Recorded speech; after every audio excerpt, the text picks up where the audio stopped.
Hello, I'm the Arizona Silverback, and I don't think they get it. So let's talk about it.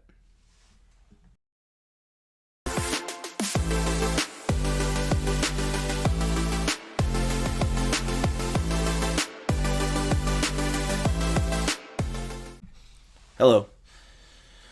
So let's talk about it.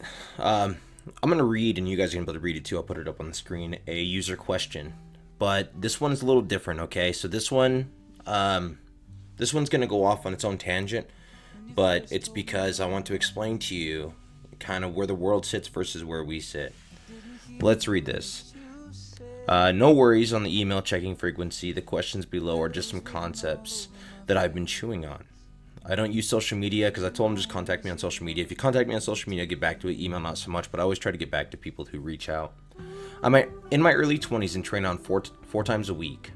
Since I started my BJ journey, I really got into it and revolve additional fitness I do around it. This is something I am passionate about. With this context in mind, what's the appropriate way to share and talk about BJJ to others? Generally, I understand it is normal that you are passionate about something and or an activity takes up a certain portion of your life, you talk about it and share it with no restrictions. But when it comes to BJJ and other martial arts, do the same rules apply? Because fighting wrestling is such a primitive or primal thing, I see talking about doing martial arts as potential boasting and using conversation as opportunities to pound yourself on the chest. I talk about BJJ and my family and more inner circle people to people all the time, but hesitate mentioning it as a hobby to new people I meet. This is because I don't want to make any implications about being tough or be seen as a proclaimed tough guy. Your thoughts on this would really be helpful. Okay, so just like CrossFit, vegan diets, anything that people get passionate about, people talk about. Now, one of the things he's asking is that this is something that's becoming a passion in jiu-jitsu. Usually by two stripes in, for most people, you kind of know. If it becomes a passion, it's all you think about. It's something you're growing in, something you're either getting good at or you're figuring out. You want to talk about it. You want to be about it. You start learning the language. You start understanding the people. You see that it's not about fighting.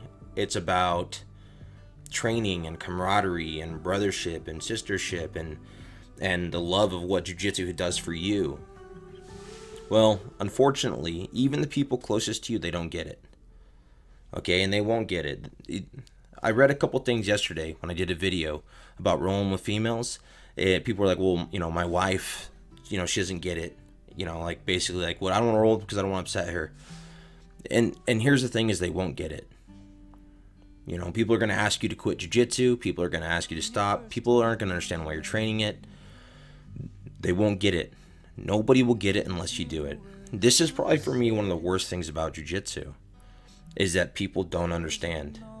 They don't understand why I want to talk about it all the time. They don't understand like what I'm going through, why it's so important to me, why I skip weekends out with friends, why I've changed my eating habits, my drinking habits, why I've gone and competed. They think that I'm foolish. They think it's dumb that I would tear my body apart. I compete very, very heavily and at high level. They want to know. They want to know. Sometimes they ask. Other times they're just tired of hearing about it. But the thing is there's no right words that you can say to make people understand what you're feeling, what jiu-jitsu does for you. And this is tough because it isolates you a little bit from people. When I go out with normal people, I struggle, like when I go out with normal people, I don't feel like I kind of fit in. And the reason this is because like the things they talk about, partying, going out and doing things, like it's not what I really want to be talking about. I want to be talking about jiu-jitsu. And the reason I don't talk about it's not because of the primitive side of it, not at all. It's because I just don't want to be the broken record player talking about something like that. Everybody already knows I do it. I post pictures about it. If you look at my Facebook, which most I don't give out my real name, but I have an Instagram too, and you look at the Arizona Silverback, and I post things about jiu-jitsu all the time. My original Facebook and Instagram is the same way.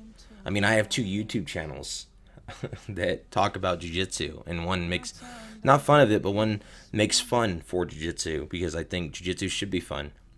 Matter of fact, on my other channel, I'm almost at 4,000 subscribers, and I'm at almost 1 million views, and I really like that channel, but this channel I'm at almost 400 subscribers, maybe 500 subscribers at the time of making this, and only like 6,500 views. And I almost prefer this channel over that one, is because it gives me a chance to talk about something that I'm passionate about, and that's jiu-jitsu. Nobody else really wants to hear it. You know, they don't get it. And unless you do, you don't get. They never will. So this is isolating me. When I'm hanging out with family, friends, and other people, like, I don't have friends outside of jiu-jitsu anymore. I've been doing this for so long. You know, once you've got over 15 years of jiu-jitsu training, you kind of lose sight of what's normal. So when I go do something normal, usually it's with my jiu-jitsu friends, or if I go do something normal with people that I'm kind of getting to know, I feel kind of like an outsider because I don't really know much about the world outside of fitness and jiu-jitsu. As for the second part of this, with context in mind, what's the appropriate way to talk and share about jiu-jitsu? Just do it. Just do it. You know what? Like, I don't see it as primitive. I see it's an art form to me. You know, sometimes I feel like it's a little nerdy. You know, I'm like, hey, I do martial arts because I do Western kickboxing, boxing. I wrestle. You know, I've done no gi, I do gi. You know, everybody says, oh, the pajamas. You know, I see it a little different. I see it's a little nerdy. You know, when I used to fight, I tell people like, hey, I'm a competitor. I wouldn't even tell them I'm a fighter. You know, even now when I do jiu-jitsu tournaments and stuff, I tell people I'm a competitor. A lot of people are like, oh, like the UFC. I'm like, sorta. You know, I'll try to explain to them what jiu-jitsu is. But I talk about it. I don't care what people think about me. If I did, I wouldn't be on this platform. I have people talk crap about for my hair, that I'm a bigger guy. They don't like how I talk, what I talk about. Sometimes the context. They try to make fun of my school, my students. Like, if I cared what people think, this would be very difficult. But I don't. I'm going to do what makes me happy. Okay, maybe jiu-jitsu does for me. I know my value. You could try to put me down and degrade me. My value, I mean, I'm a martial arts instructor. I'm a very good martial artist. I'm a family man. You know, I know my worth. And anything you say can't change that. And when I'm talking to people about jiu-jitsu, I'm just, you know, I'll bring it up.